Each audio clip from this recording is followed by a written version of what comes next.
Gang, for over a year now, I've been talking about True Hemp Science full spectrum CBD oils and how they've reduced my anxiety and helped me get better sleep without waking up feeling foggy and confused.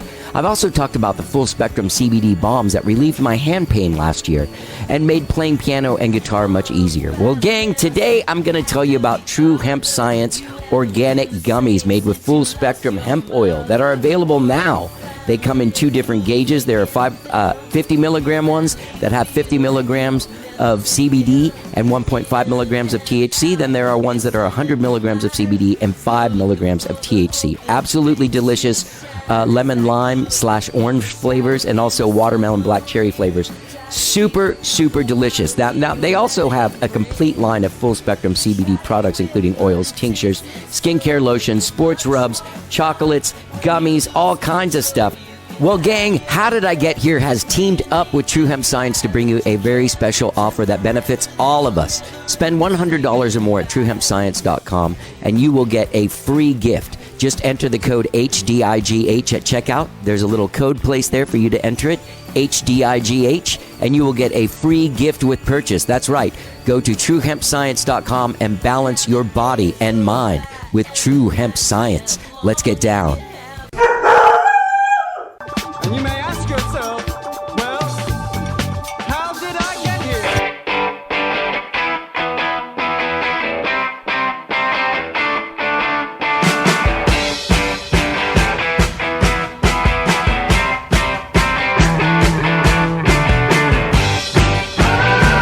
It's time for How Did I Get Here?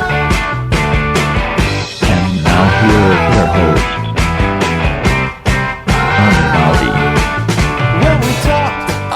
Right. Hello, I'm Johnny. I'm your host. Welcome to the show. I hope you guys have all had a good week, whatever it is you did this week. I've had a good week.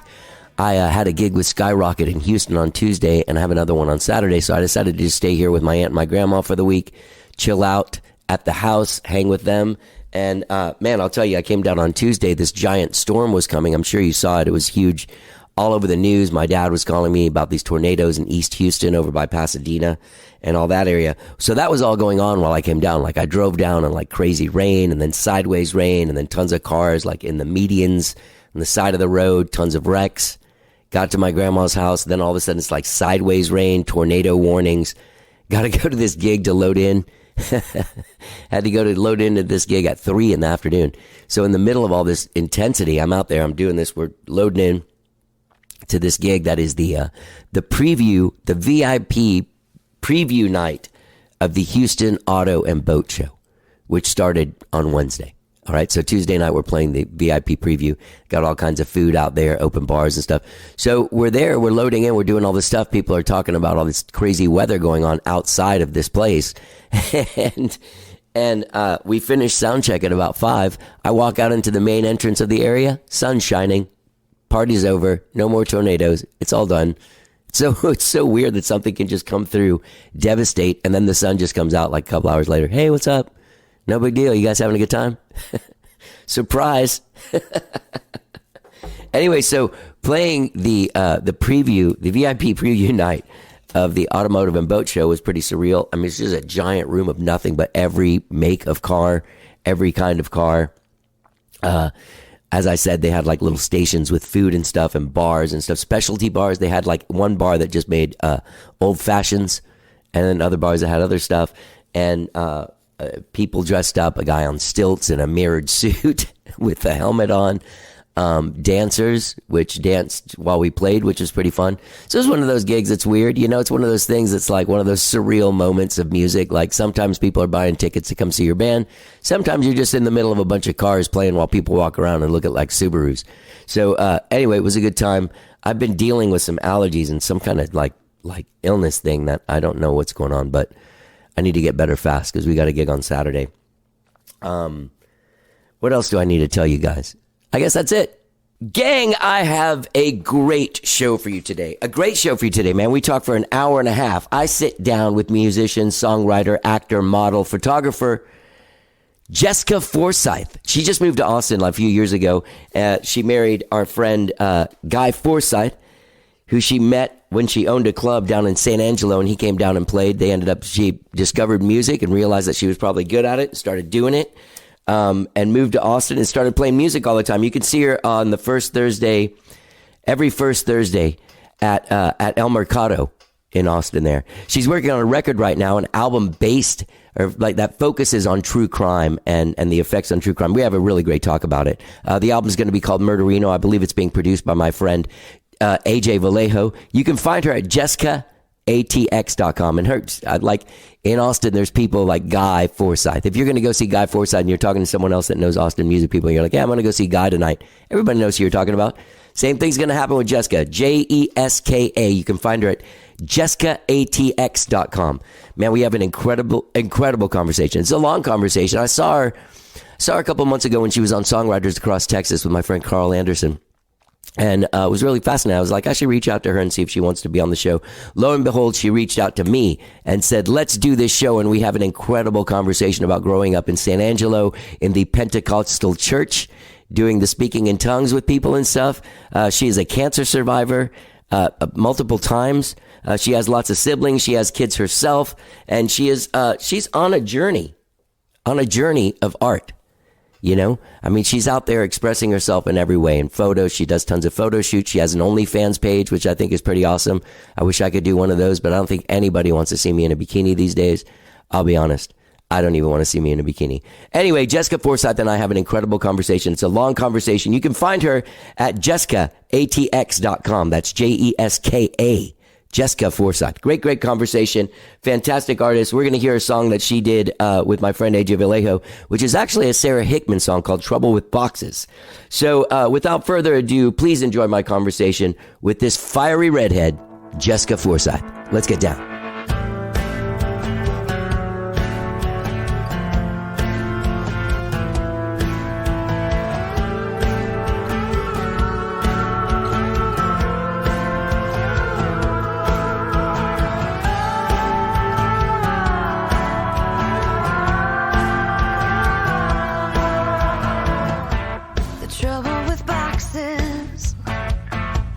Trouble with them. The trouble with boxes is So, for what? You have cancer? Yeah. You currently have it? I currently don't. Okay. I mean, it's kind of a tricky question. Okay. I have a cancer that has a 65% reoccurrence rate. So while I right now don't actively have something that I'm treating, the likeliness that there's something on me is 65%. And that's just something that I'll deal with for forever. And that's okay. It kind of makes everything a little bit more precious. Wow. Yeah. Well, and you have kids or one child kids. or two? I have two. Okay. Do they live with you? Yes. Yeah? Yeah. We have a 12-year-old and a 15-year-old. Oh. Little girls. Wow. Bella Jane and Mary May. The two named Texas names, you know. If you're from Texas, you have to have two names. My grandma calls me Jessie Lou. Jessie Lou, what a great name. Jessie Lou. Jessie Lou, you come here right now. San Angelo, right? That's where you're from? San Angelo. I love your husband. I do too. I don't know him terribly well, but I've known him for we've had this conversation where I've been like, I think you're my cousin from this weird family we're all in. Yeah. But I don't know. He's like a cousin, distant cousin. I'm sure y'all are related somehow. It has to be. No, just musically, yeah. I mean, totally we are, yeah. Well, we'll have to have you come over and hang out. I would love to. Yeah. I would love to. I know that he's also part of the Houston, because I lived in Houston like the and Houston moved here. Like he went to HSPVA, right? Yeah. And did that stuff. Mm-hmm. I think right now in Houston, he's just doing Mucky Duck. Oh, yeah. No, but he went to HSPVA High School, right? Didn't he go to the High School of Performing and Visual Arts? No, he did not. Why did I think he did? He grew up, essentially grew up his adult, self in Kansas City. Oh, okay. Yeah. All right, sorry. I did a podcast with him, but I've done 1,200 and something of these. Oh, it's okay. His was somewhere 400. Yeah, it's okay. You should do another one with him. I bet he'd love it. He's got some time right now. I would too. Okay. You've got an in. I've got an in. I might have his number. I don't know. It's that weird. I have it. How long have you lived here? I saw you were saying that you moved here 5 years ago, you said? I think it's about 5 years, 5 or 6 years. Guy and I are about to celebrate our 5th wedding anniversary. Congratulations. So I think we've been together about 7 years. So I've been in Austin maybe 6. Seems like a nice guy to be married to. He is a nice guy to be married to. He's a very kind man.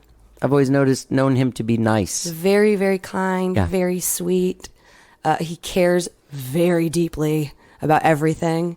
I have to be careful when I tell him something's wrong because I just want to fix it. Yeah. So I'm like, I have to decide, do I need this fixed before I tell him I'm upset? No, he's a good soul, and he loves people, and he loves this city. He does. Yeah, he's and now you are in the fabric, woven into the fabric. I've got my little needle and just poking it in other people's like pieces, and part of like you're married to Guy Forsyth. You came to my house to talk, and then you're going to AJ's house to record. I'd say you're part of the Austin music thing pretty deeply thank you. already. I'm trying. I'm trying to stay humble about it because I don't know. Like it's just being part of a family. Yeah. It's nothing to be proud of. Yeah. Yeah. No, it is something to be proud of, but it's nothing you actually like. It's nothing. It's not bragging, right? But we do have an amazing family. It is an amazing family, and it's been interesting getting to be part of your family. Yeah. Moving to Austin from San Angelo, I was San Angelo's little sweetheart. I was their golden girl, and I thought I knew what I was doing, and I didn't. And I moved here thinking that I had it all figured out, on stage, like how you do this, how music works, and it's not the same from San Angelo as it is here. I had a lot of things to learn. It's been a very humbling experience, really. I played at Steel Penny Pub a lot of times. Lot of times. My mom lives just seriously around the corner. So when I'm in San Angelo visiting, if I'm in San Angelo, is it still I'm open? going to be at the Penny. Yeah. Yeah. It's still open. The guy that owned it, though, moved here, right? Is it Reyes? No. I don't know. I mean, like the guy that owned it 20 years ago. Oh, well, I wouldn't have known. I would have been in high school. Oh. I wouldn't. I mean, I didn't know.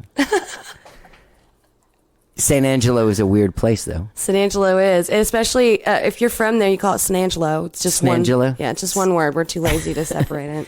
But you had a venue there, right? I did. I'm doing the digging, all the digging that I did. I'm not even looking at my notes. Oh, man. That's how. Yeah, he is making direct eye contact right now. I had a venue in San Angelo. Way possible. No, it's nice. I love it. Thank you. I had Sealy Flats. I went in with a bunch of investors in San Angelo, and we decided to grab up that venue when Rod and Denise decided that they didn't want to do it anymore, and they moved to Florida and retired. They're still there. They're doing great. Good. And we had it for about a year, and I was in charge of the booking for music, and I never had done anything like that. So that was a great experience. It was very frustrating when you don't know what you're doing, but man, I learned so many things. And I made a little post on the Sealy Flats Facebook that said, who would you like to have come and play this venue? And they kept writing this guy's name down named Guy Forsyth. And I didn't know who that was. And I mean, I'm a little embarrassed to say I didn't go listen to the music. I just hired him. I was like, well, I guess if everybody wants him to come here, we'll hire him. Yeah. And so he came down, and I remember meeting him before the show. He was very kind and nice, like, hello, great, you're going to do wonderful. And then I'm like oscillating and working. And I remember where I was standing, the first note I ever heard come from this man. And I leaned against the post on the back patio, and he sang Adam's Rib. And my little one, Bella, who was 3, grabbed onto my leg, because we have synesthesia. And so, like, Adam's Rib is kind of scary, like minory notes. Right. And I was just amazed at this man, and that this was coming out of him. And I looked down, and my daughter said, Mommy, I don't like the big bad wolf. So he was deemed the big bad wolf for about 2 years. So synesthesia, I saw your thing with Carl on Songwriters Across Texas. Another weird cousin of ours. I love him. Carl. That everyone has it. He's one of those guys that people immediately go into the voice. Yeah, I'm Carl. What are you doing? Carl. Johnny, I got the juice. That's one of my favorite quotes. No, you should just if you're ever sick, you can just have you go in. I've got the juice. That actually was pretty good. It was really good. You have it recorded. And I was like, wow, that's not bad. Hopefully he's flattered by it. I think Carl, if you're not flattered, be flattered. I heard you talk about synesthesia, and so tell folks what it is. You see colors of notes. Well, it's a bunch of different things, yes. and I believe there's so many. Like I want to say 1,200 different kinds of synesthesia, like a ridiculous amount. I think probably everyone has a little bit of it, but maybe more than others. Yeah. I see and feel notes in my head, like colors. Every note has a color, right? And they also have a place where they fit. Like I know where each note lives in my head, and I know that's weird, but they have places. And so when I'm reaching for a certain note, if you watch me perform, I'll like tilt my head because I know where it is and I want it to come out. And it also affects me texturally. Like I have the hardest time petting fabrics or like, so if I go to a secondhand shop, I'll just touch the fabric while I go down the aisle and see what it's not cringy. Because it will make, I have a physical reaction to stimulants like that. Like if someone puts a fork in their mouth and closes and then they pull it out, I can't do that. Oh, the squeak. Yeah, there's just like a certain kinds of wool. Like I'm talking to you about it, and I'm physically feeling it, and like it's gross.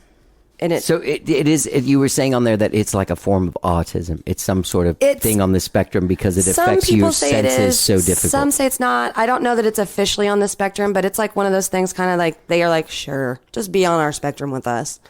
I think it's a superpower. Yeah. They welcome everyone. I think it's really cool. I appreciate it. It makes everything a little bit more fun living in super technicolor.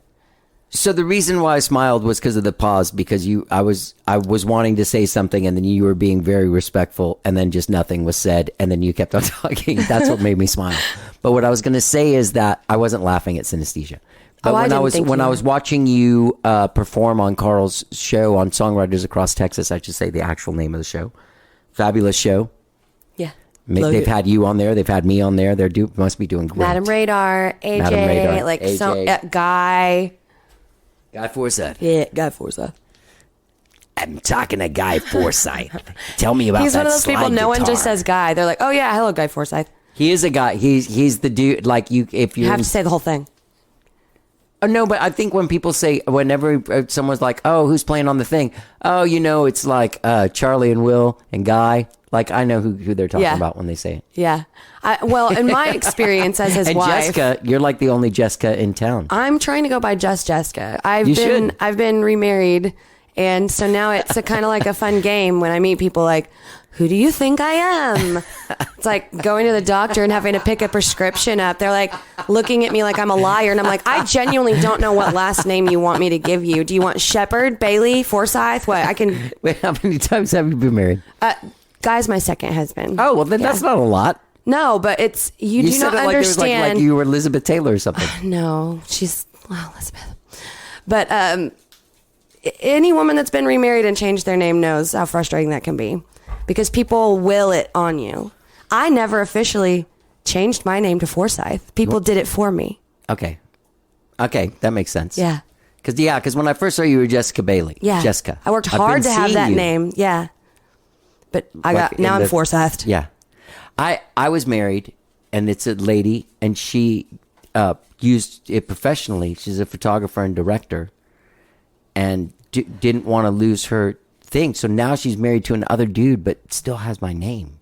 Yeah, I was kind of. I'm keeping Bailey on mine. My little one Bella, her daddy just passed away a couple of months ago, and so yeah, I'm gonna hang out with her with that last name. She needs to have someone with it. Yeah, that's good. Yeah.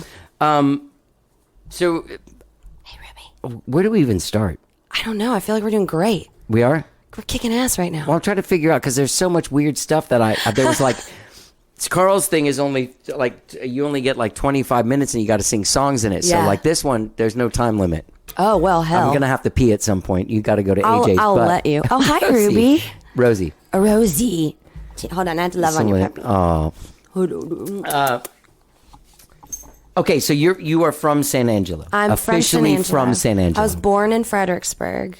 Okay. Galipsy girl. What did your parents were? My parents were survivors. My mom, I'm the Rosie. No. Sorry. No, it's okay. She loves me, but I don't want her to She get does love coffee you. on her. She just wants some cuddles. My mom was a homemaker. Okay. And my dad was a let's do whatever we can do to survive. He was a sign man.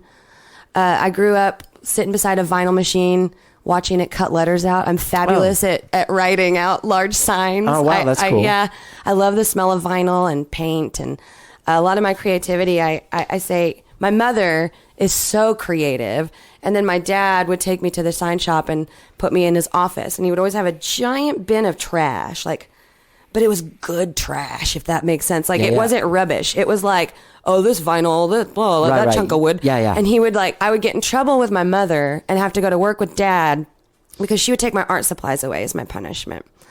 Because that's the only thing I cared about. Okay. And then my dad would come into his office and I'd have built like a castle or like, he's like, whatever, I can't keep this kid away. I would lay on the bottom of the basket going through grocery stores and like hunt for trash to like make into like things. It's a weird little baby art hoarder. What did you do to get in trouble and get your art supplies taken away? Lord, who knows? I was probably being bossy. That's it? You weren't like a mischievous child? I was such a good kid. You were? Yes, I was very good kiddo. Actually, in high school, a couple times I would ask my dad permission to go out, and then he would forget and lock me out, and like I had to sneak in my house. I never snuck out, but I did sneak in. Yeah. I know that drill. I was a goody. I don't like people being disappointed in me. Okay. And so that's all the drive I needed. I've got a couple siblings that weren't like that. Yeah. And I got to watch what that was like, and I didn't want to do that. How many siblings do you have? There's 5 of us that are all fully related, and then I've got 3 steps, so there's 8 of us. Okay. And I'm at the top. Yeah. I'm at the top. I've got 6 half brothers and sisters behind me. It's a party. Yeah. But as the oldest, you get in trouble for everything. Or I did. Yeah. Yeah. Why would you do that? You taught now your sister's a lesbian. This is all Jesse's fault. What? I'm not kidding. I got blamed for that at one point in my life. My sister had a girlfriend. That was my fault because I'm the crazy black sheep of the family. My great-great-great-great-grandpa was Pastor Brown. He helped found the Lutheran Church. My grandma is a Pentecostal preacher, which is unusual for females. Pause there. Is Pentecostal the one where people speak in tongues? Yeah. Is that what was going on in your thing? Oh, yeah. So you were exposed to all of that? I grew up in it. And you believed it? Did you believe in fire, brimstone, and the whole... Yeah. Until when? I still do, and in a weird way. It's stuck in my brain. I live in fear of God. Yeah, like it's just already in you. Like the tapes. God scares the shit out of me. He's not supposed to. No, but he does. The way that I don't think that shaking Bibles above your head at like 3-year-olds and saying, if you don't hide, fire and brimstone will fall down from heaven, and then they like pop you and you're supposed to like fall over. And did you feel anything in those? I did once. I mean, outside of I did one time. Hurt head. But I don't know if it was so much being at a youth camp with all of these other kids and amazing music. And I grew up so poor, I didn't ever see anything like that. And I spoke in tongues that night. But I don't know, the Holy Spirit can be so many different things. It doesn't have to be just what it says in the Bible. It can be music. It can be the people that you're with. It can be just a vibe. And I think that maybe I just was feeling everybody's feelings. Yeah. And it got me. Yeah. So I did it once. Jury's still out if I think it's real or not, but I definitely said funny words and like fell over. Yeah. That's wild. Yeah. That's really wild. So how did you have to go more than once a week? Did you go? Yeah. I went Sunday morning, Sunday evening, Monday night, and on Wednesdays. There's a Charlie Sexton song. There's Charlie Sexton. Do you know Charlie Sexton? I do. He's got a song. I don't know the song though. That it goes. It's Sunday morning, Sunday evening, Wednesday night, and it's about going to church. But the chorus has that in it, and I always equate the days that people had to go. I'm to church writing a with. song right now called "I Was Raised by the Fear of God." Oh, because dang, yeah, I love you. I mean, we talk a lot. He doesn't listen to this podcast anymore. Oh God, he stopped. He didn't care. He let his Spotify account run out. Oh, come started on. listening to only Joe Rogan. God, that's the kind of God we're dealing with now. That man. I hope I get to run into him someday. That'd be great. God? I have so many things. God or Joe Rogan. Oh, Joe Rogan. You can run into him. I just think he's terrible. Is possible. Oh, you think he's terrible? I do. I used to, and then I started watching him, and I realized like he's a human being. Is he doing And like a he's- shtick, you think? Like, No. I think he's a really smart dude that's mind. Like some people have conspiratorial minds. You know? I just think it's They a little do. bit. He's using his power and his platform not always for good. I think he could think through the things that he does a little bit better. I mean, yeah. I mean, I think he's using his powers for information, like no matter what it is. Well, And that sometimes is incredibly offensive to people like you and me that make and I mean I don't not think he's a douchebag. I think he's a total douchebag. well, I mean, I'm friends with other people that are douchebags. So yeah. I'm really. I good on friends myself can be a douchebag. I've seen myself. I was a douchebag a couple months ago. Oh, do you care to elaborate on No. the douchebaggery? No. No, Okay. the world doesn't need to know. Okay. I'll tell you in private. Oh, okay. I'm looking forward to it. I was a douchebaggery. I was making out with a chick like after my show that I didn't know. It's not douchebaggery. To me, yeah, but when you're like 50 already, you're like, oh God, I'm still that dude. I'd be like, high after five. the You show. still got it. You're doing great. Still got it. Yeah. Thanks, Jeska. Yeah. Like, make out I'm with the gonna hire girls. you to be my conscience. I'll be your front woman that The like inner voice. that comes in before like the circus. It's like, get ready, ladies and gentlemen. Douchebaggery is about to begin. For those of you that would like to make out, form a line. Well, it's been a long year. Yeah, it's been the hardest year of my whole life. 2022. It wasn't the hardest year of my life, but it was among the top 5. Oh, it was a rough one. Why? I haven't begun to grieve it yet. I'm still so Really? upset about it. Just so many things. And I'm a very open person, so if you ask me why, you're going to hear why. Okay. But it's just there's so many things. My grandma had to have emergency double open heart surgery. And that was a couple weeks after my sweet baby she did attempted suicide. Oh my God! Fuck. Because her daddy had terminal cancer. We lost him a couple months after that. I got diagnosed with cancer again. Again? This is the 5th time I've had cancer, which is okay. I will have it again, and that will be okay. And that's my reality, and I'm okay with it because I know for me, it's better to know that that's going to happen and just accept it instead of being terrified all the time. It's about every 4 to 5 years I get something and it comes back. I have a myelonic nodular melanoma, which it's melanoma. And when people think melanoma, they think the dark spot that gets all weird and dances around. But mine is the size of the top of a needle head, and it's baby pink, which is almost impossible to find. Yeah. So I just look around. For those of you that are listening, if you are scared of any kind of skin cancer, you have, like, my saving grace is to get a sheet of glass or a cup out of your cupboard.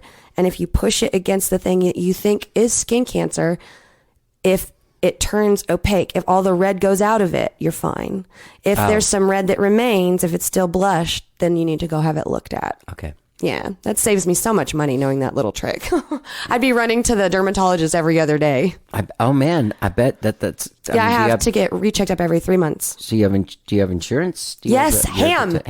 Great. That's ham. great. Oh God, I never had insurance until I moved here and became a musician, which I think everywhere else in the world would be becoming a backwards. musician. Yeah. Exactly. Yeah. Okay, so I'm going back to San Angelo with you, and then you eventually got into musical theater. I did. What was it that attracted you to musical theater? Probably that it wasn't church. Yeah. I grew up singing there first, and then I started doing musical theater. That's just who I am. I'm just musical theater. Like, I sing, talk. My everyday is basically a musical. And I got in a little church play when I was teeny tiny and loved that. And then I got cast in Annie, and I was done, obsessed. Oh wait, as Annie? I was Nellie B. That's what you get called when there's so many kids. Right. And they have 2 different casts. Okay. So no, I didn't get to be Annie, although you couldn't have told me that. I was Nellie, Yeah. but it still didn't matter. I was obsessed.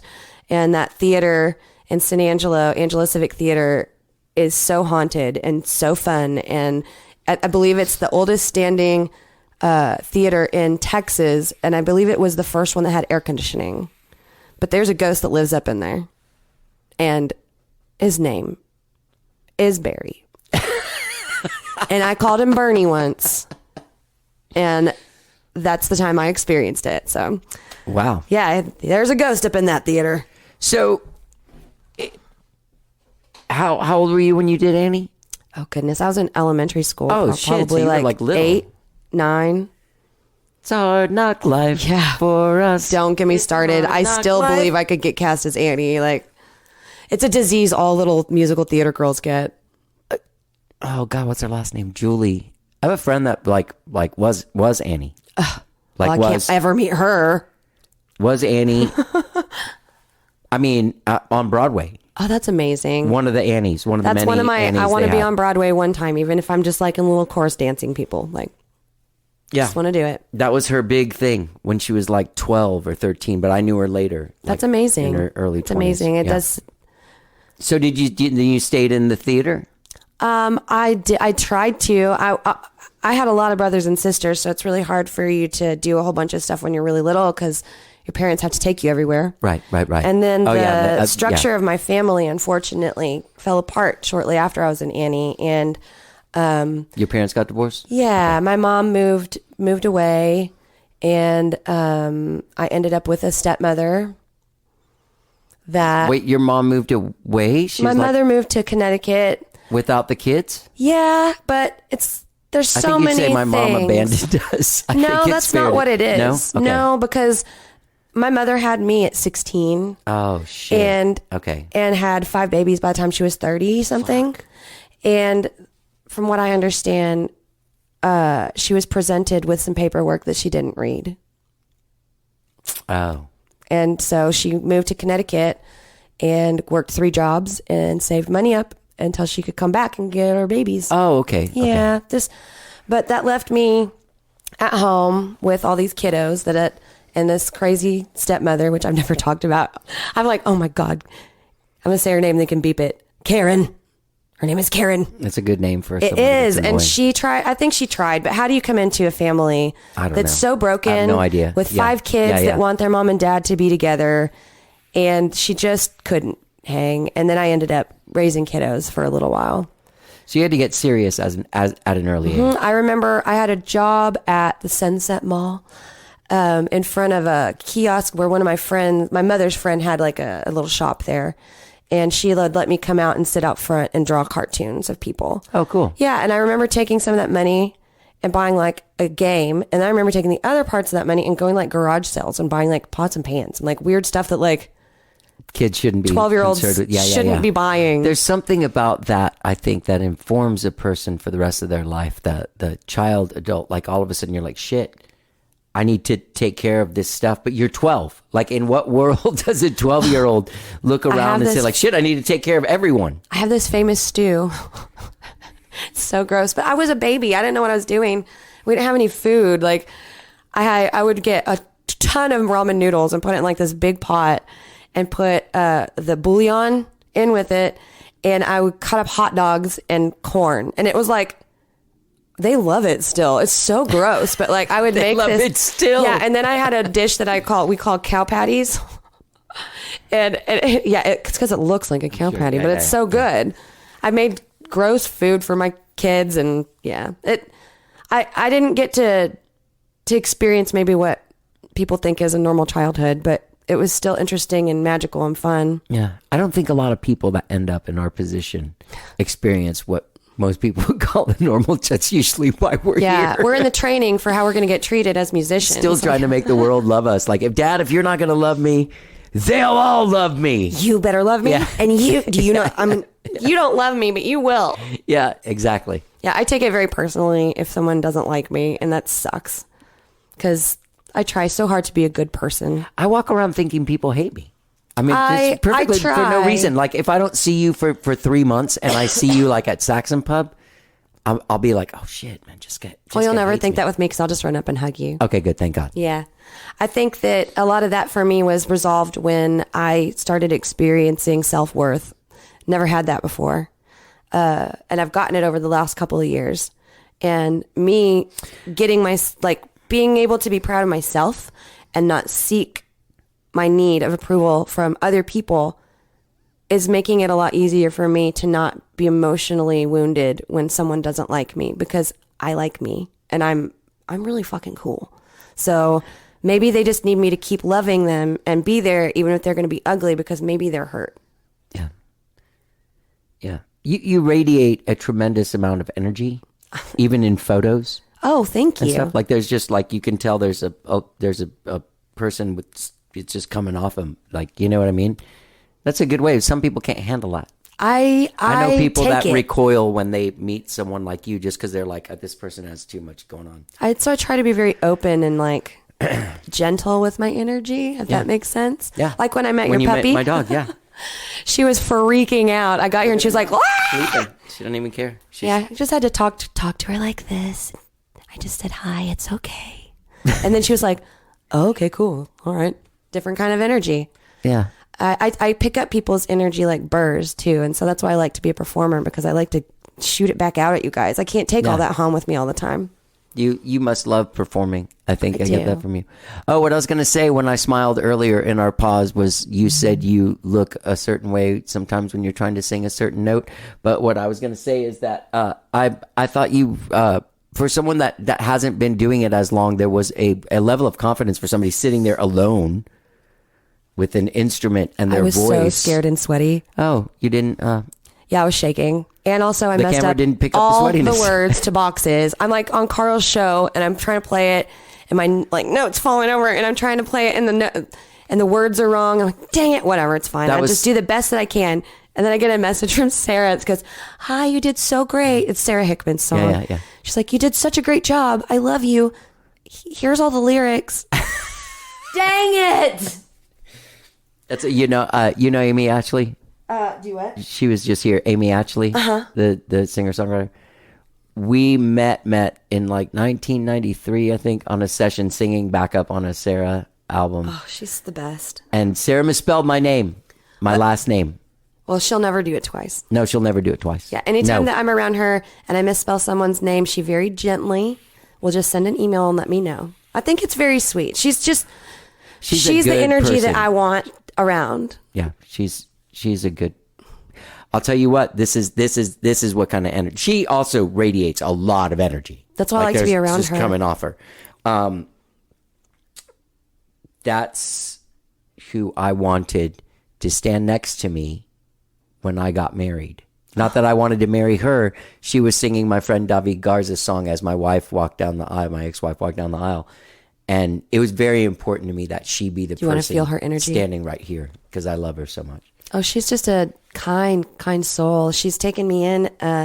She's leading the way. She's helping me out. She's my mentor right now. And I don't know what I did to get such a beautiful soul to want to be around me. She saw a like-minded But she soul. just sucked me right in, and she saw, a soulmate. And so we have now proposed to each other, which is a very fun thing that Sarah does with people that she loves very, very deeply. I showed up to her house and she got down on a knee and gave me a ring. And I was like, what?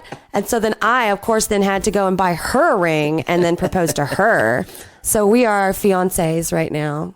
And we're going to have a wedding at some point. Where It'll does be fun. Lance fit into this whole thing? He'll be there. He'll be at the wedding. He filmed her proposing. I think it's like a best friend ring. Like, That's I think nice. it's beautiful, and I think I might start buying rings for all my best friends and proposing. pretty Because good. why the hell not? The Bonnie Whitmore songwriter thing that she does on Thursdays at the gallery? Yeah. I've done it. One time I did one with her, and then another time I did one with Barbara Nesbitt. I love them both. And during the Barbara Nesbitt one, I asked Barbara to marry me during the show. And I can't even, she's so colorful. I can't. Why am I drawing a blank on Stephanie at the bar? The Star Pretty Wars lady. pinup Stephanie. Yeah. Stephanie yells out, "That's what you said to Bonnie last time you played one of these Thursdays."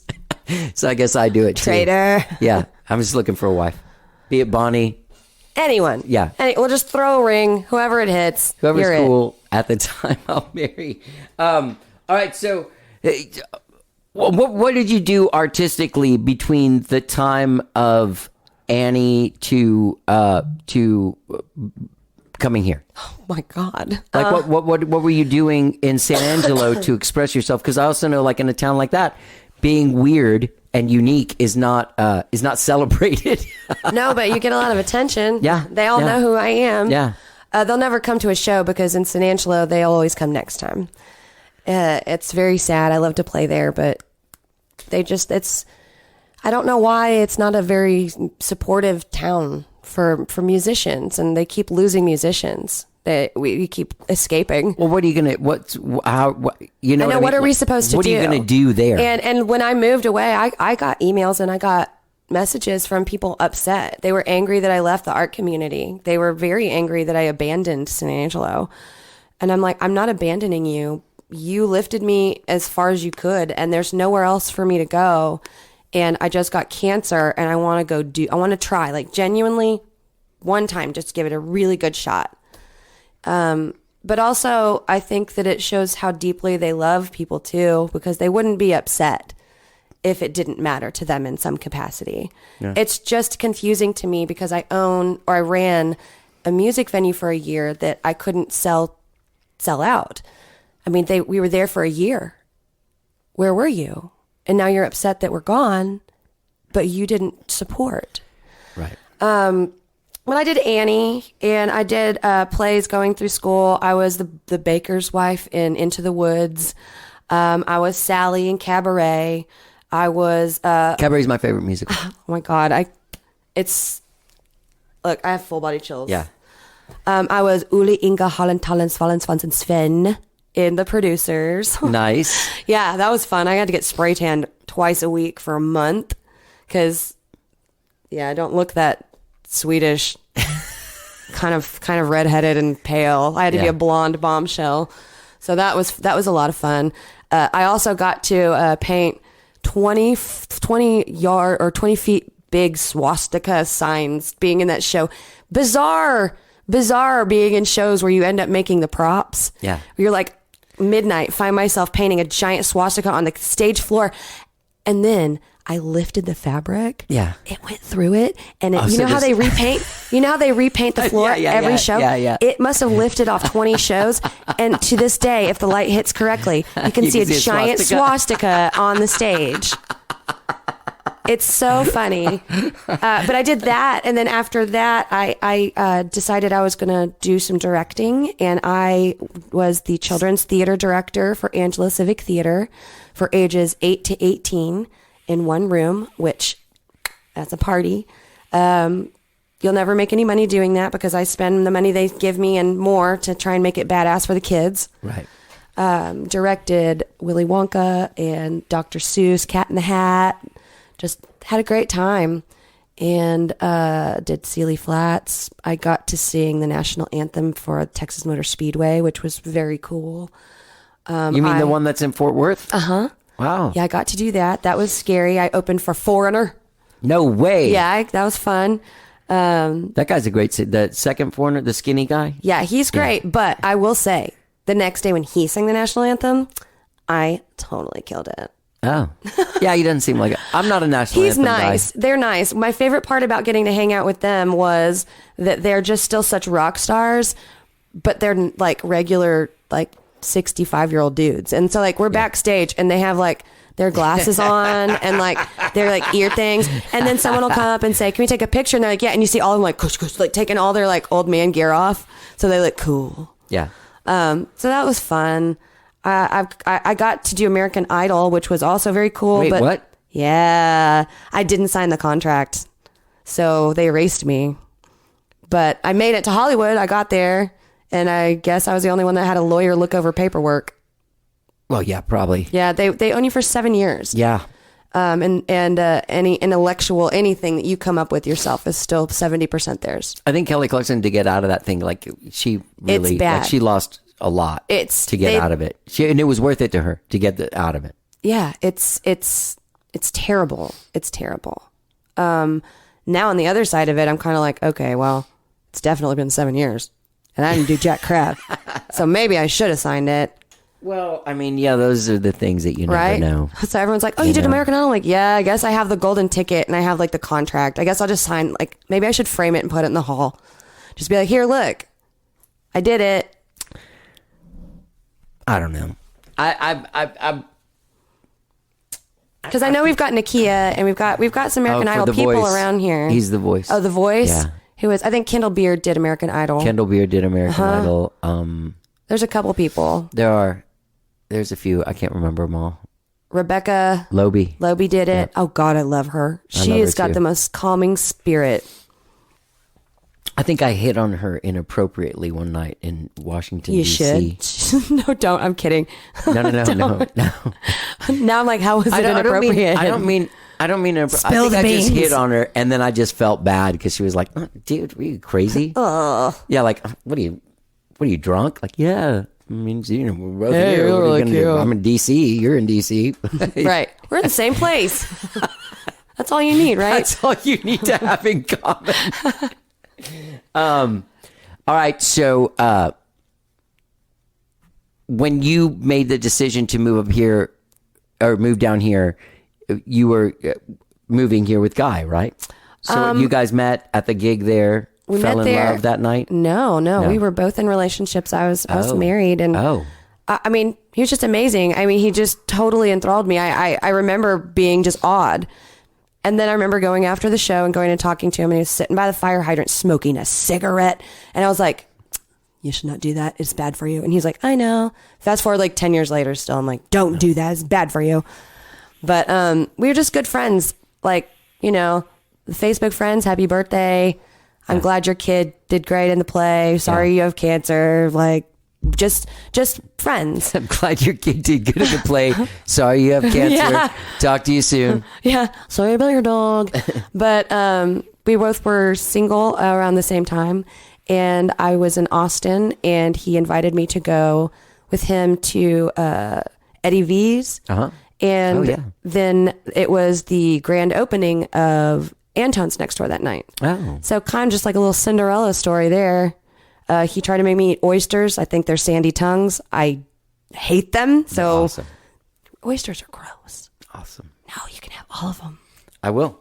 Yeah, we'll go out. You order oysters, and I know what your plan is now. What? To eat them all by yourself. Yes. I've got no problem with them. Too much texture. I know. It's weird, but I like them. I feel like I'm eating somebody else's tongue. Yeah. And you're cool with that? No. Well, I mean, some people say it's even grosser than that, if you know what I mean. Yeah. If and you know what I mean. If and do. Okay, so he takes you to go to the Antone's thing, and then you fall in love. Why am I trying to make you guys fall in love I know, before you're like, it was happening? no, pushing pretty hard, buddy. Sorry. I'm trying to remember. We dated for a year, a long distance.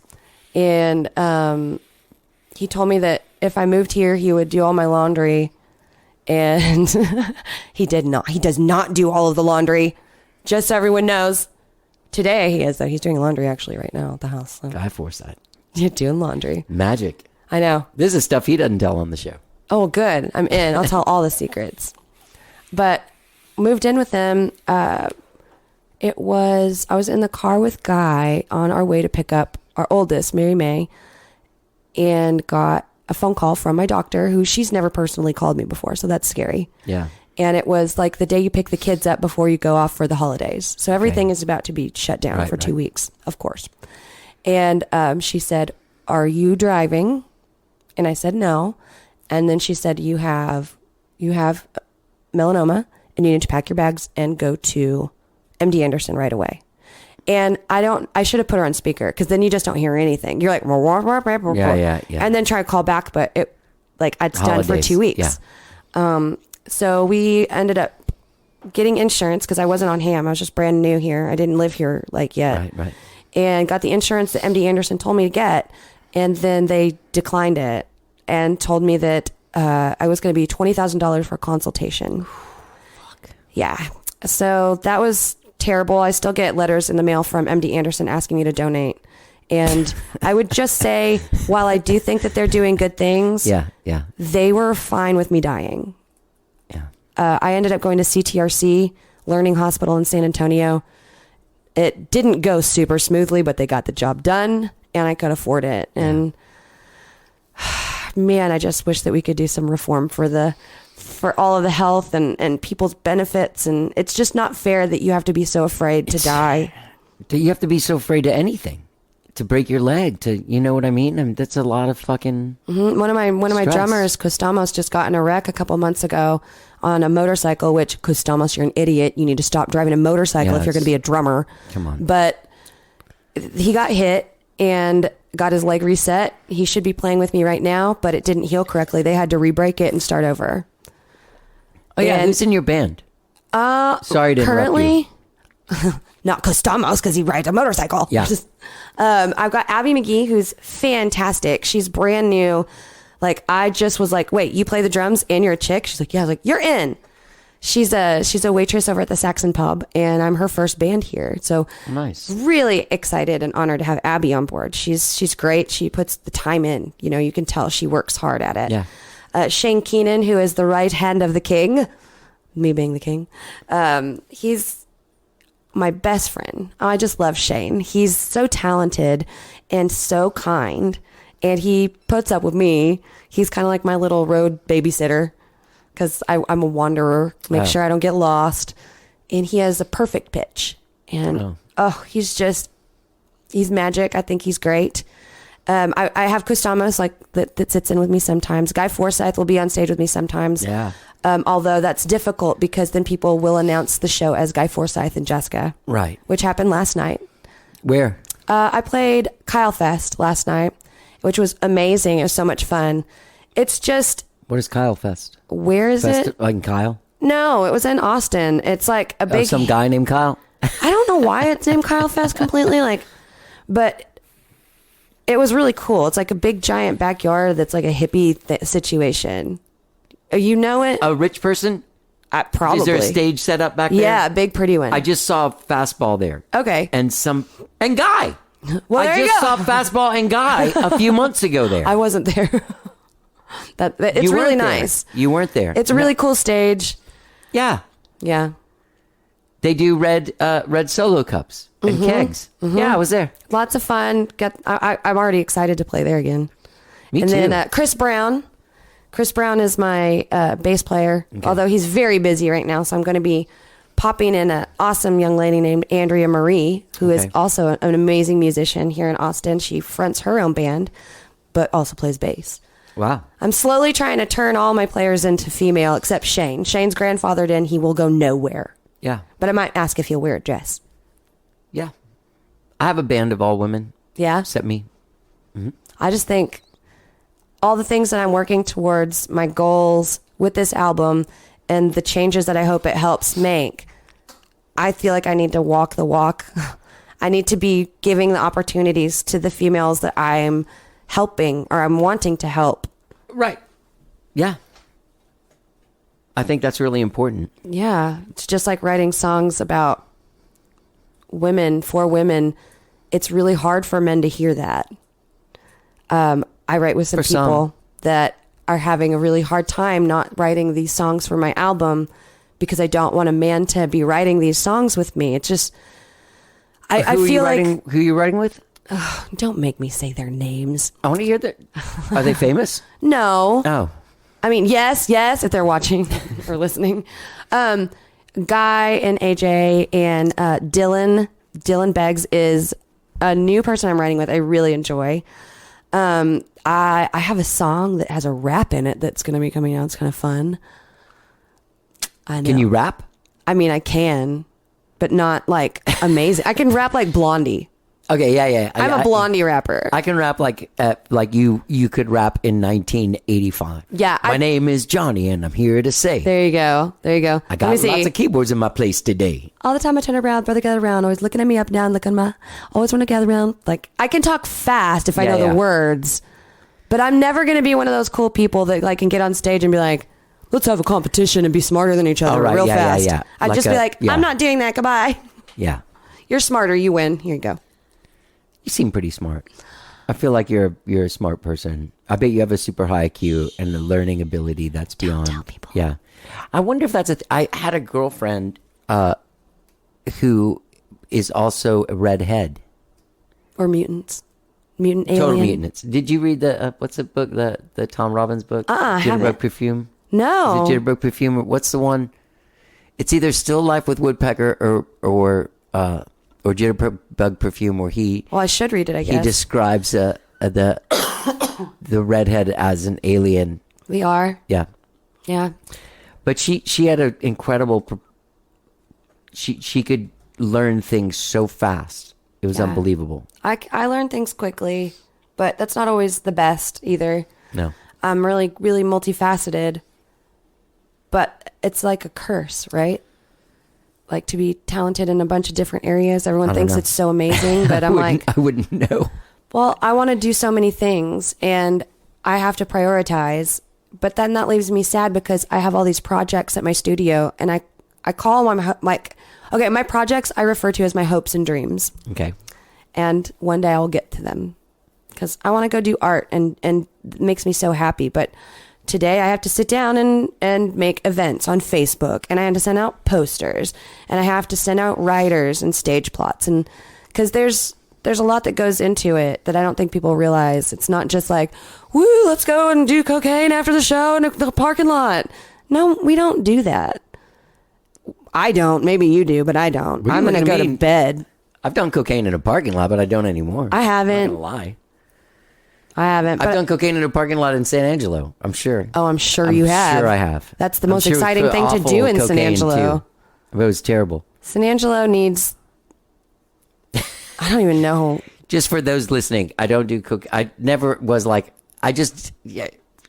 You're It's one of fine. those things Nobody's where you have judging to, you. like, If you're yeah. judging him, you All of a should take a sudden, look in the I mirror. forget that my aunts listen to this. Sometimes I'm like, it wasn't like I was strung out on something. It was like somebody going like, hey, you want to bump? You're like, sure. Because it's Well, like, I would whatever. like to let you know he's a very nice man and he is not doing cocaine right now. At least not right now. Okay, so let's talk about this album. Is it called Murderino?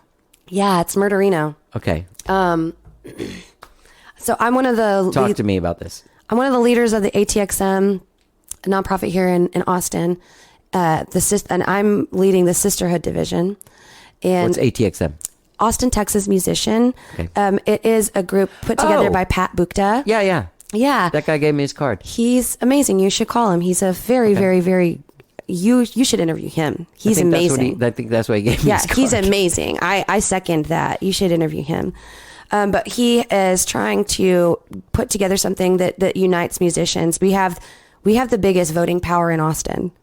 We did some test studies.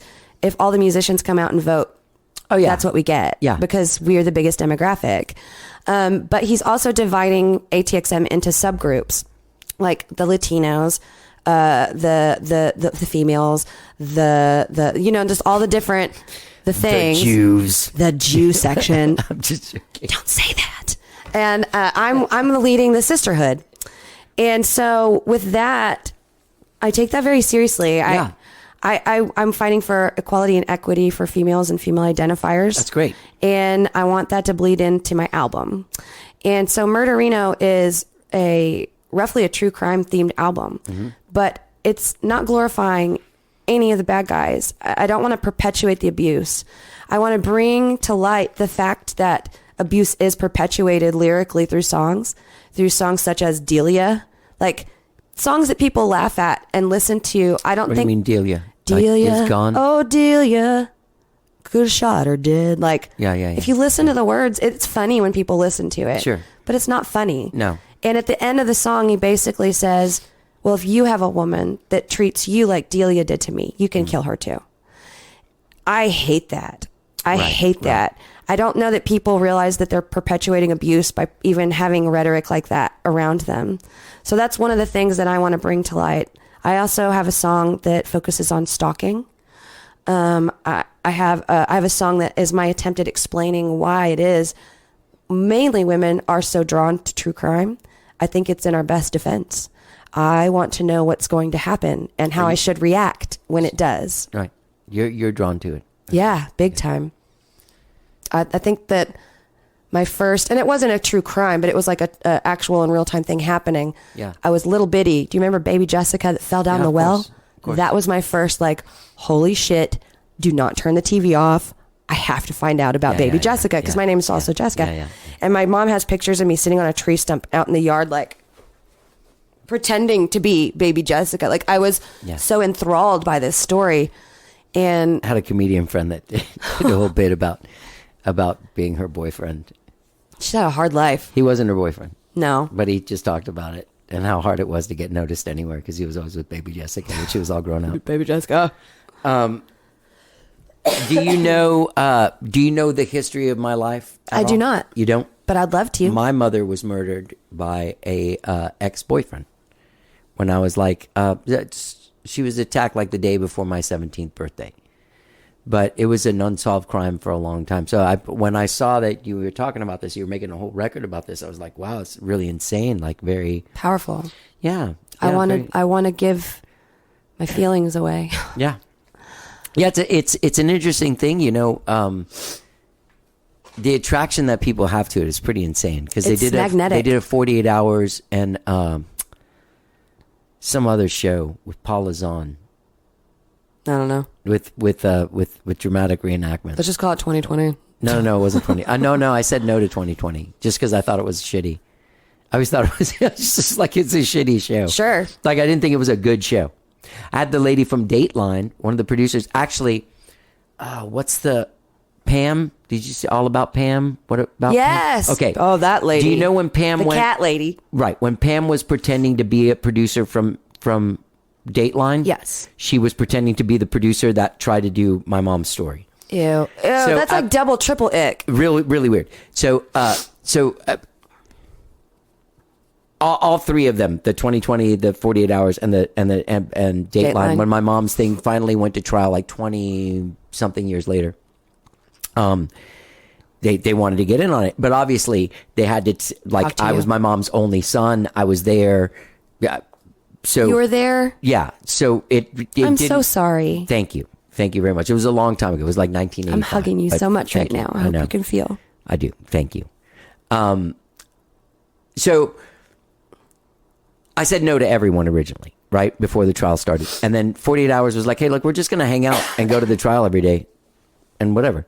So the trial ended and they were like, hey, this is amazing. He got convicted. This is, a really happy ending to this. Was he at least story. Incarcerated until? He was incarcerated for a little while. And then he got an appeal thing and was out. But whatever. I know he did it. He got caught for it. He knows he did it. And whatever. And so does Jesus. And my Jesus, like he's got got like long Jesus? hair, and he's got like a big mustache and drinks Coors and drives like a Trans Am. Because you have a bodybuilder Jesus. I like to party, and I like my Jesus to party. Do you ever watch Talladega Nights? Yes. That whole thing. Sweet little baby Jesus. Sweet little baby Jesus. Sweet little baby Jesus, please protect me today while I go into battle. I like to party, so I want my Jesus to party too. Oh, so anyway, so the weirdest thing was, so I told everyone like no, and 48 Hours said we'll stay, and then finally, like after the trial, they took me and the lead detective that solved the case, and the two lead lawyers and our wives and my girlfriend and everyone out to this super fancy dinner at Eddie V's private room, whole like shebang. And then I said I would do it because the detective on the case was like, if a cold case for a long time, somebody might know something about it and wouldn't say anything about it. But if they saw how it affected somebody, if somebody does say something about, then maybe they would come forward. Okay. So I'm like, okay, cool. Also like 5 martinis in. I'm like, okay, sure. I'll do 48 hours. I don't care. I'll do whatever you want me to do. So that lady from Dateline called me. Pam? Not Pam, but the lady that Pam was pretending to be the producer. The producer lady called me at 7:00 the next morning. So I don't know what kind of spies are in, because they must have called and been like, hey, this guy's going to do 48 hours. We're doing this story. And then somebody told the Dateline people. And at 7:00 the next morning, she called me and was screaming so loud that my girlfriend at the time was like, screaming who was at that? you? Oh, yeah. She called me a fucking cunt. Like, and everything. Like, she wanted the story so bad, she didn't care that my mom fucking died. She just didn't give a shit. She was like, you took my fucking story from me. Like, oh my God, what an intense person. And you realize like, this isn't, well, the thing is like, this isn't like my mom's retribution or anything. This is just fucking show business and I fucked up her gig. You know what I mean? But now she has to go to like the president of Dateline or whatever and be like, I didn't get it. 48 hours got it. They're going to be like, yeah, what? but still, even if it's 20 years later, shame on her for treating the son of someone that passed away that way. 100%. That is not okay or appropriate in any way. And she's lucky I wasn't there. I would have protected you from her mouth. Thank you. I couldn't believe it. I was in shock. But what I was going to say is the energy, like the first time it aired, I was playing a gig with this band I'm in, Skyrocket, and I went on stage, normal, come off stage, 650 friend requests on Facebook, like in an hour and a half, like on Saturday night when it airs. You know what I mean? I got accidental viral one time it lasts 48 hours. That's it. Yeah. And that happened. Like, it was crazy. I understand. That's crazy. Yeah. It's bonkers. But there's a lot of people like that. You were saying to Carl in the Songwriters Across Texas, I need to stop promoting another person's show, except for that I love Carl and I love the show. You. Is that it 70% of women you said in there? Mm-hmm. Yeah. I mean, I've never gone out with someone that wasn't like wounded. Murder show centric. Yeah.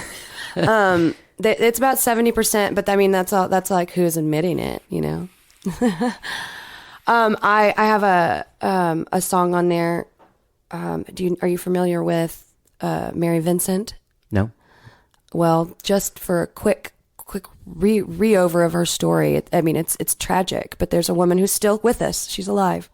And her name is Mary Vincent, and it was in the 70s. And she was an amazing, talented dancer, just wonderful. And she was in high school and decided she wanted to go to LA and dance because your brain is not done growing and we make bad choices when we're 17. So she was hitchhiking and got picked up by a trucker. And the trucker refused to take the other kiddos that she was with, just her, which red flag, but she got in the car. Yeah. Eventually she woke up. He was going the wrong way on the highway. She said, he turned around. And then a little bit down the road, he said he needs to go to the restroom. So they park the truck. He's going to the restroom, and she gets this weird feeling that she needs to tie her shoes in case she needs to run. So she ties her shoes, gets out, and he hits her with an axe. And she says, "Set me free." And he says, "You want to be set free? I'll set you free." And he cut both of her arms off with an axe and threw her, I believe it was a 40-foot drop off of a bridge, and put her into a cement pipe, you know, like the ones they use in construction. Jesus and Christ. This little girl woke up, mind you, she's 16, 17, woke up, found mud, and had the fortitude to cover her arms that are bleeding out in mud and hold them up in the air. And she walked about 2 miles, because she's in the middle of nowhere, naked, because of course he raped her. Course. And a car stopped that had 2 young men in it. They were scared and left. A couple on their honeymoon found and saved her. This little girl has gone, and now she's a woman, but she's gone to court and testified against him multiple times. He keeps getting released, or, you know, the potential of it. Yeah. And I'm writing a song called The Triumph of Mary Vincent. Yeah. Because I want to write a song about the girl that wouldn't die. Yeah. I want her story to be lifted up. I want her to be a reason for women to feel strong. Like, fuck, if she can do this, I can do anything. Yeah. And not mention that rat bastard one time in that song. Yeah. None of the things that I'm doing will glorify any of it. And, right. And I very funnily, like, I jokingly will call my merchandise murderabilia. But I actually am friends with a man in Houston named Andy Cahan that is actively working against murderabilia and yeah, all you of were that. talking about that on there. Yeah, that's all. Luckily, my mom wasn't. Luckily, I wasn't famous enough either to have that kind of. You know, someone sent me a serial killer color book in the mail the other day, and I think they were being kind. I don't know who sent it to me. I am very offended. Yeah, I am. I got it, and I was like, "Why in the fuck would I want to color John Wayne Gacy? Yeah, why the fuck did you spend money? Yeah, I mean, you know, I'm a huge Guns N' Roses fan, but I think it's really gross that they covered a fucking Charles Manson song because, and I know that hey, we're covering Charles. I get it. I hear you. But there's people that are hurting. Like there's a family. Yeah, like think of Sharon Tate's fucking mom or sister or whatever. You know what I mean? That's the only, well, whatever. Some people don't have the emotional depth that they might need. No. So, okay. So We keep rabbit holing, like, we keep. But I mean, it's good, right? Yeah, I love it. I'm excited to hear it now. Like, what is this going to sound like? Like two super OCD, ADD people trying to concentrate. Yeah. Like, well, we're going to listen to them. We don't know what they're talking about, but. So this leads into you also, like at your website, you're a photographer, you're a model, but you're also a nude model. I am a nude model. You can buy pictures of my butt. Really? Oh, yeah. Yeah, I just started selling posters and calendars at my merch your table. butt? Yeah, my butt's I on know there. you got a nude calendar. Yeah, yeah. I've been I went to modeling look since at it, I but was. it only shows one picture. I know. That's how I get you. Yeah, you got to buy it to look at it. But I've been modeling since I was 17 years old. I let men capitalize off my body for forever, just out of me feeling shame because of the way I was raised in the Pentecostal Church and being afraid of being judged by my family and then the pandemic hit and I just couldn't care less anymore. I'm going to do what I want to do. So this is a recent thing. Yeah, I mean, it's last 3 or 4. I mean, I've been doing it forever. I just never owned it. If that makes sense. I kept it really discreet. Yeah. I felt a lot of shame. Yeah. And I called my mom and dad and I said, hey, just so y'all know, I'm doing nude modeling. I have OnlyFans. And they're like, all right. And then of course I never acknowledge it or talk about it. But I want you to know at some point you're going to see something and probably, love. It's out there. I've had a stalker for 5 years. And they're continuing to leak pictures and videos of me that were somehow obtained from, I don't know how they got them, from when I was 18. And and the content I'm putting out is not nearly what that is. So it's very unfortunate. Every time something good for me happens, pictures of me from the past. Yeah, pop up. There's someone, I've got an open police case. Oh, sorry. Sometimes people are jealous or insecure, and hurting other people makes them feel better. And that's just unfortunate. It's a male stalker? I don't know who it is. Oh, you don't know. It's just an invisible person that's out there fucking up the your last shit. time that they did it, and they're very smart about it, they post on European sites because you can't subpoena out of the country. But the last time that they did it, they posted the pictures of me when I was young, current pictures, my band pictures. They posted my full name with my maiden name, my address, and where I would be. So it's not just them posting pictures. That's dangerous. They're encouraging other people. They want people to well. find me. Yeah, that's weird. It's hurtful. Well, that's the thing is putting yourself out there. That's the thing about it. I can only tell you that along with those 650 friend requests that I got that first night that thing happened, like I have the weirdest emails from people, and it's odd to see that someone would watch a show like that. Feel compelled to reach out. Well, no, there's a lot of that, and there's amazing, like I lost my mom or I lost my dad. There was a close case. No, I'm saying sometimes they have people are like, I love peanuts. Yeah, well, they love penis. Like they'd be like, oh shit, man, I would fuck you, like, and you're like, that's what you got from like this kid, like, and also like I'm with my girlfriend like in the show, so the first thing you're like, hey, the audacity of some people. Yeah, I had a gentleman hear me give my phone number. Don't ever give your phone number out loud at a register, even if they have a discount program. I gave my email. Actually, I wouldn't give my phone number. I gave my email, and I got an email that night about how pretty my feet were. And he hoped. He was like, I hope this isn't creepy. I was like, if you start with, this isn't creepy. If you start with, I hope this isn't creepy, it's creepy. Like, just don't send it. Like, just don't send it. Write it, maybe, and then be like, nah. So let me ask you this, because I don't really know OnlyFans that much. Sure. People sign up. It's like a pay a monthly subscription, thing, like a Patreon thing, and they get extra access. Yeah, and the thing with and you can do nude stuff on Patreon as well, but it's a lot more complicated. It's easier. It's an easier platform. You don't have to set up monthly prizes and all this stuff like Patreon. Yeah. But OnlyFans, you can do whatever you want on there. Yeah, no, I have. You do whatever, and I have seen people do whatever they want, and I will not be doing that on my OnlyFans. I went out with a girl a few years ago, and her sister had an OnlyFans, and the girl I was going out with was very drunk one night, and opened up about what it was that she did on OnlyFans, and it was peeing. But then she followed it with, "Isn't my sister an idiot?" And then I thought, like, no. I go pee like 10 times a day, and I don't make $50 every time. I'm thinking about doing it OnlyFans with one of my best friends. She has a size 12 and a half foot, and I have a size 7. So we want to do a page, and we're going to call it Biggie Smalls.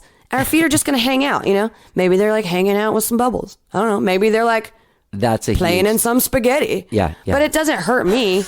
It's just my foot. Maybe they're playing in some spaghetti. Maybe they're having a slumber party. Who knows what they're doing? But if if someone wants to give me money for my foot, I'll do that. But mine is, I just recently found out, I was gonna say it's all the pictures you don't see from all the shoots. Like you'll see one of the pictures on my Instagram, and you can't post nudes on there. But no, I'm an art gallery nude model. Yeah. And so it's not like the art that you see in Hustler magazine. Yeah, it's not like hello, art. there's the curtains are flapping. Like, no, there's no flapping of anything. You can see the inside of me. All of mine get like, we're staying a secret. Yeah. No, that's good. That's do you know Gabe Rhodes? Yes. You know his sister Jolie? She's a burlesque. I don't think I do, but I should know her because I love burlesque. She's really cool. But she doesn't get all like, you can do whatever you want. And there's something beautiful about it too. Like there is, you're very attractive. And so there's, it's not like me doing it. Oh, don't belittle yourself. OnlyFans. Don't blow myself. Don't belittle. Oh, I mean, don't blow yourself. I was like, wow, is that? No, it's not. Believe me, I've tried. I set boundaries, you just put boundaries. And I do have some people on there that get to see a lot more than others, but unfortunately, they have to send me a picture of their driver's license and a self nude of themselves. And then I have to cross-reference them through 2 social medias. Genius. So if they're not willing to let me know who they are, yeah, then I'm unwilling to show myself to you. Yeah. So I'm sure it doesn't matter and it'll still end up visible someday. But at least I'm trying. Yeah. And I'm okay with whatever's on there being out.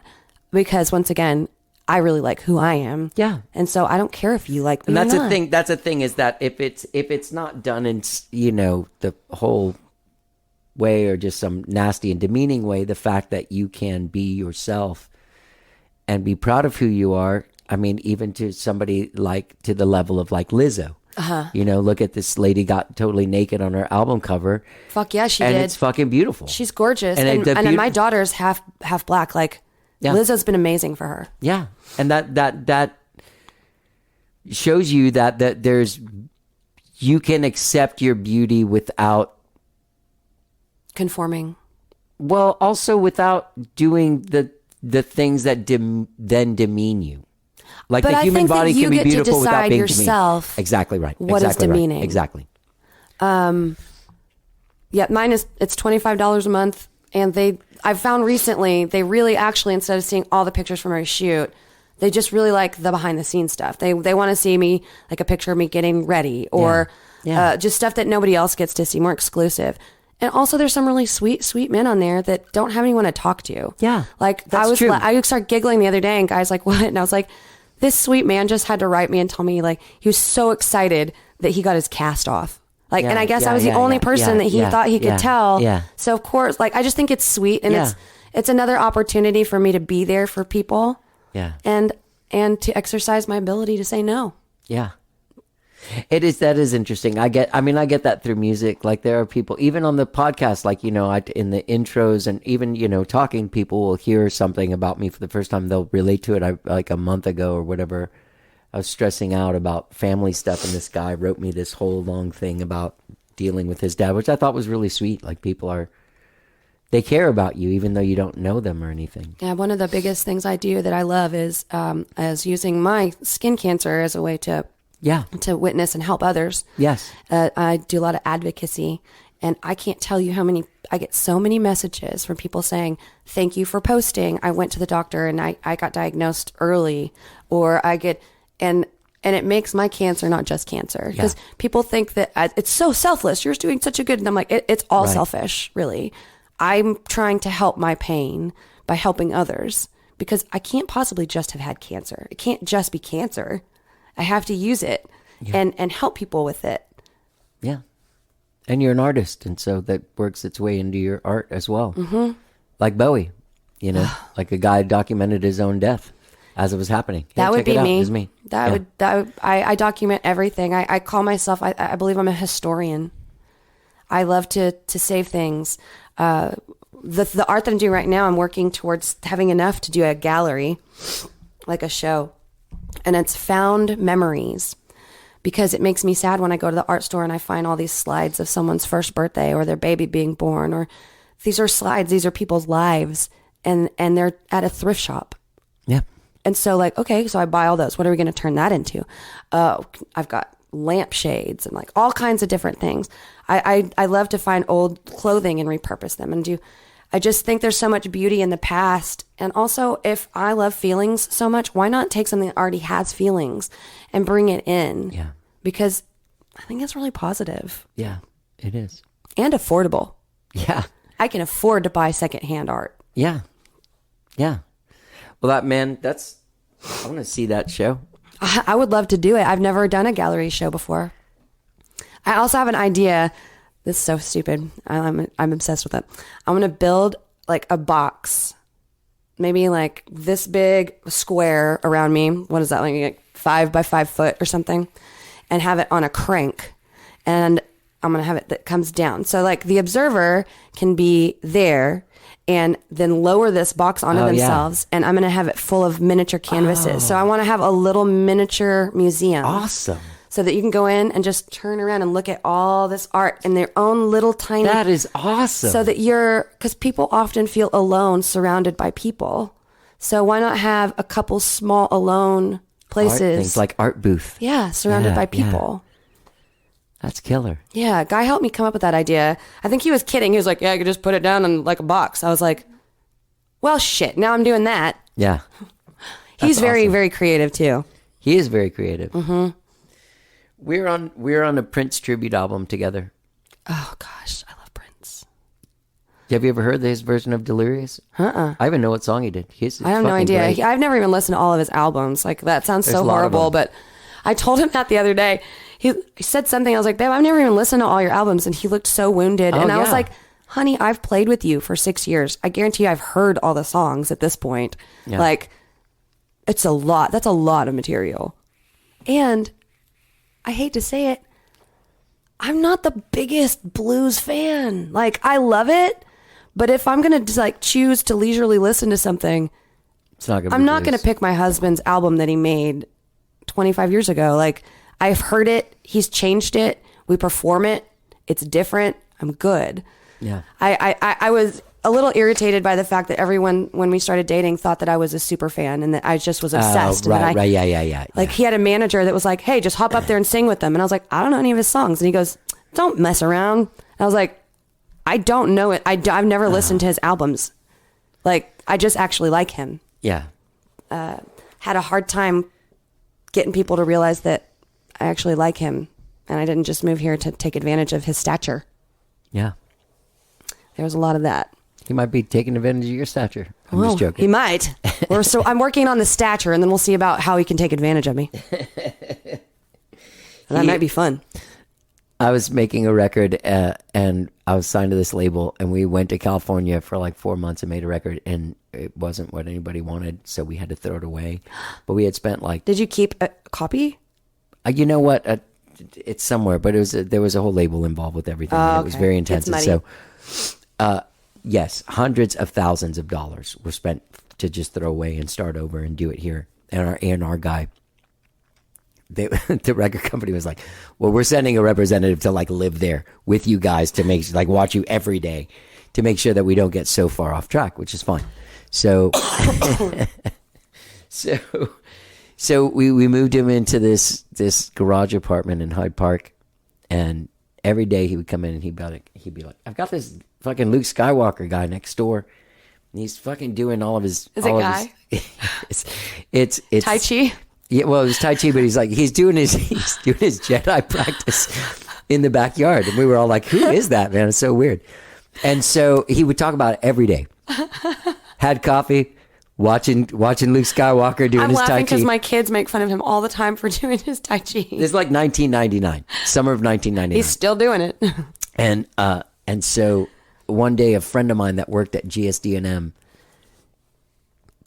stopped by the studio to see what we were doing. Holy shit, that's Guy Forsyth. So she's hanging out, and she's like, oh, I did an album cover for someone. I'm like, who? She's like, I did Guy Forsyth's album cover. Like, check it out. You know the one where he has like the wheat, like the Roman thing? Okay, so that was the record. So she goes out to the car, and she brings it in, and she sets it down, and the A&R guy's standing over there.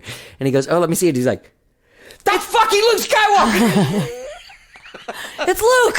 So me and my friend this would A&R, make my husband really happy, by the way. 'Cause he's as I think I told him when he was on, but me and my friend A&R, the bass player in that band, always call him Luke Skywalker. Now I'm going to. Our youngest, we did cheerleading competition. She was a competitive cheerleader when she was little bitty. Yeah. And he went, and anyone that knows Guy and knows anything about the world of competitive cheer or dance knows that these two things aren't supposed to merge. Right. But they did. And so we were at a world's competition, and Guy's there, and he decided that day to wear what I like to call his conductor outfit, which consists of overalls and a bowler hat. And a sea of bougie fake fingernails and Escalades and fake. And my daughter came up to me and goes, Mom, you have to make him stop. And I said, what? He's doing karate in the lobby. And so I go out in the lobby, and he has no shame. And he's doing his like Luke Skywalker moves, surrounded by all these little girls in sparkly cheerleading outfits, looking at him like, what the fuck is happening? And then my other favorite thing is one day she came up to me and said, Mom, what are we even going to do if we get attacked? And I was like, what do you mean? What? He always practices, but how is he ever going to beat a bad guy if he moves that slow? Because, you know, when you practice Tai Chi, you do it really slowly. And so in my daughter's mind, she was like, he sucks. Some guy's going to pull out a gun and no one has ever, they're going to kick his butt. It's like, it's so funny. I love children's minds. They're brilliant. The way they think, it's good. You don't Tai Chi at all? I tried a Tai Chi. I think I frustrate my Tai Chi master teacher because I did ballet, which is the opposite of Tai Chi. You don't want to be grounded. You don't want to. So I tend to turn out my feet when you're not supposed to. And I tend to be very pretty and like ballerina-ish. Right. And then he just always comes over and like, he'll push me off all over. He's like, your core is not strong. Oh. Dang it. I need to plant my feet better. Your core is not your strong. Your gua. So wait, this album, Murderino, when is it going to come out? I hope it comes out this year. I'm working with AJ Vallejo. Oh. And so I think that maybe that's a better question for him at this point. But we're moving pretty quick. We just finished recording a cover of Red Right Hand, which, are you familiar with the show Peaky Blinders? No. Well, I'll let you listen to it in a minute after we're done with this. Okay. It's pretty great. It's a cover. Okay. I think we're going to try and release that next month. Okay. And then I think our goal is to release most of the songs from the album month to month, leaving a few that will be just on the album, but releasing singles until the release of the whole album. And it's going to be my first album. I've been on one with Guy. I've been on a couple albums with people, but I've never done one myself. So this is very exciting for me. It's good. Yeah. It's like the dream. It's what I wanted to do growing up. I actually just got a call from a guy named Lamel Humes. I don't know if you're familiar with him. I Wikipedia'd him, and he did some writing and producing for Whitney Houston and the Pointer Sisters and like all of these people. And I guess I'm going to get to go fly to LA and record a 4-track EP with Lamel Humes. So that's a dream. Like I grew up, like I said earlier, very, very poor. Yeah. And I had a Whitney Houston cassette and a Celine Dion cassette. Yeah. And so Baby Jess would sit and do the writing all the lyrics out, learning how to do. I can sound both like exactly like them. So I just can't even handle that I might get to work with someone of that caliber. That's great. So maybe I'm putting out this pop rock album this year, also R&B album. Okay. So this is going to be pop rock, because the songs, when you played them, they were solo acoustic. They could be anything. Yeah, they're being born right now. The ideas are what you probably heard was a zygote. What am I supposed to play on this show, though, musically for you? You could play Red Right Hand, or I have the song Boxes. You'll send it to me. Oh, you do the Sarah song? Yeah, it's with the correct lyrics. Completely in love with it. Yeah, we got the and that's what I said. I sent her the song after we had finished recording it, and I said, "Here you go. I got the words right. Sarah. She's the sweetest. She is. I just got to house sit for her little dog this last weekend. Oh. Yeah, she moved to Smithville, so I got to go stay with Twig. Wait, Sarah moved to Smithville? Yep, Sarah's in Smithville. Austin's that- slowly pushing everybody out. Smithville's good. It's good. I just... No, I know. watching I know, my I know. husband that just spent 30 years of his life Yeah. for a city that he can No, I no know. longer afford to I live know. in. Yeah, We got displaced. We're in Buda now. We were off Brody Lane. And so... Yeah, it's down just- the street from AJ's? Yeah, but I didn't know him. I didn't know him when I lived right by him. I love AJ. I love AJ There aren't many too. people that I love like that. He's a Now, he's there a are good people person. that I love a lot, but he's like a family member. He just Him sucked and me Alex. in. Like he called me. I didn't Me know too, him. girl. He just sucked Just me sucked in. me right in. I didn't know him. I got a call and he was panicking and he's like, "This is AJ Vallejo," and I was like, "Who?" I don't know who he is. And he Hi, man. Hi, man. had a girl that backed out of a music video. I don't know if you saw the No, music video, I "Suck did, It, Lovin' Me." Totally. Yes. And so I was like, sure, I'll do it. And it was just magnetic. We have a lot of the same personality traits. He's ridiculously creative and doesn't look at me weird when I'm ridiculously creative. No. So that's great. Yeah. And We come from a place where that's praised. oh, well, good. I'm learning. Yeah. The weirder you are, the better. Well, I'm used to doing that and my family being like, God, Jeska, Yeah. she's so strange. My mom says that she doesn't know where I came from. I'm too fancy. Like they're not fancy people. My family. I'm the weird zhuzhy person running around with glittery things on for no reason. I think that's cool. I love it. Yeah. So this record produced by AJ Vallejo hopefully will come out this year, but there's going to be a song coming out soon. Yes. Okay, 'cause this is Red going Right to come Hand. out In February, I hope. this podcast. Oh no, you're in this charge of podcast that. will come out next Friday. Oh, okay. I believe. I thought you Not were talking this about the coming song. Friday, but the next one. So if you're listening to this isn't the current Friday. No. We're talking to you next week in the future. Yeah. Oh, On the man, I hope this week is good. 27th. I wonder how this week went. Oh, it went real well. I played did? at 310 on Friday. The Skyrocket. It was so great. Everybody came. Oh, and tonight, Hopefully. then I guess since it's next Friday, tonight I'm headlining ATX Queens of Rock. What? Yeah. Where's that? Hanover's Draught House.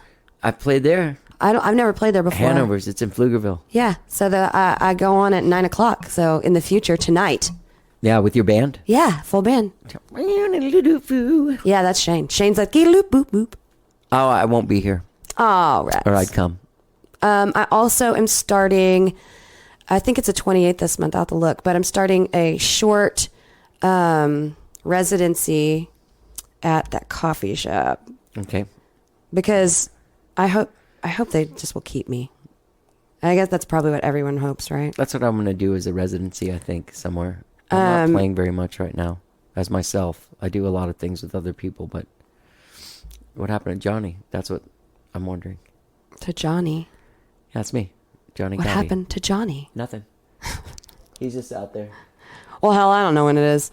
You don't know when it is, but It's people somewhere. can find Look, you I at have so many things in here. JeskaForsyth.com. It's Jeska, Jeska. That's what I said. Jeska, Yeah. ATX.com. Oh, JeskaATX.com. Yeah, and that's where Sorry. you can join my cult. I have a sound cult, and I would love to have all of you as members. I'm actually planning my first cult gathering this year, and we're going to have a little venue just on the outskirts of Austin. We're going to get together and do lots of music and lots of talking and probably writing things down and burning them and s'mores. Nice. Like, it's the cult of s'mores and fashion That sounds beautiful. and music. And music. Yeah. I don't know what it is. I have a sound cult, and then people started asking when we get together, and I was like, oh, we have to do that? Yeah. So now I'm putting together my leadership circle. Wow. Yeah. So you got a lot of stuff going on. Yeah, but if I have time off, I just create more work. So I'm a busybody. You are a busybody. Well, Jeska, this has been great. I've loved getting to talk to you and getting to know you a bit. Thanks for letting me talk so much. We'll stay friends. Yeah, I have to. In normal conversation, I'm not nearly this No, I feel like we would be like the people that talk to each other at the same time. It's talking and talking. Yeah, I can still understand what you're saying, and I'm also going to tell you. This has been a good exercise for me in listening. No, this has been great. Yeah. And of course we're friends. You can't get rid of me now. Yeah. I'll find you. No, you know where I live. I know. It's real cute too. And you know my dog. Oh, sweet pupper. Great having you on. Yeah, thanks for having me. And please go join my cult. Yeah, join our cult. JeskaATX.com. Yeah, the ickless Jess, like Fresca. Fresca Jeska. I've had trouble with them. That was Jeska Forsyth. We really hit it off, huh? I really enjoyed talking to her. This is my first time really meeting her and talking to her. What a great talent. What a fun person to talk to. Her record, Murderino, will be coming down the pike pretty soon. But until then, you can find her first Thursdays at El Mercado on South First there. Right? That's South First. Yeah, that's South First. You can follow her. Go to JeskaATX.com. That's JeskaATX.com.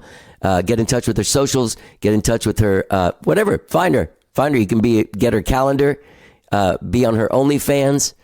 Follow her on Instagram. And hey, gang, don't forget when you're out there checking out JeskaATX.com, you can find this podcast wherever it is you find podcasts, be it Apple Podcasts, Spotify, TuneIn, Overcast, Stitcher, anywhere you find podcasts. New shows every Tuesday and every Friday. Sometimes we drop some from the vaults. I haven't been dropping a lot of them lately, but they're coming. They're coming.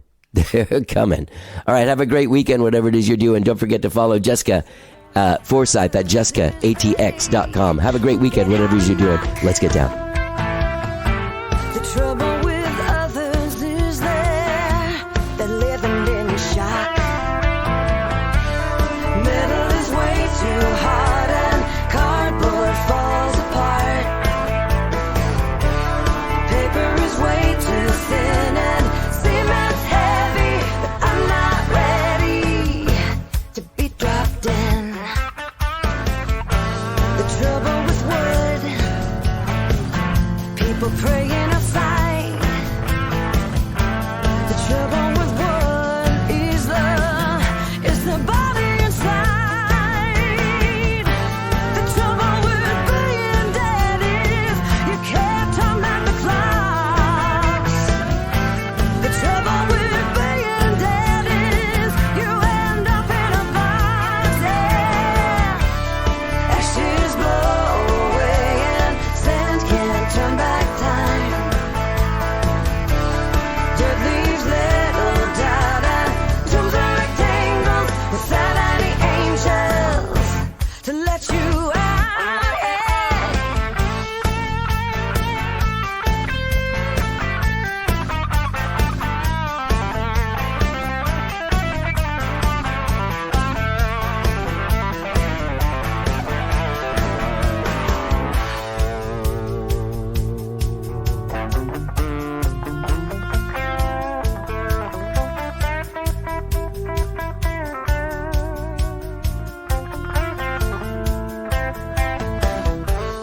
Trouble with boxes, we think that we'll win. The trouble with boxes is that life comes to an end.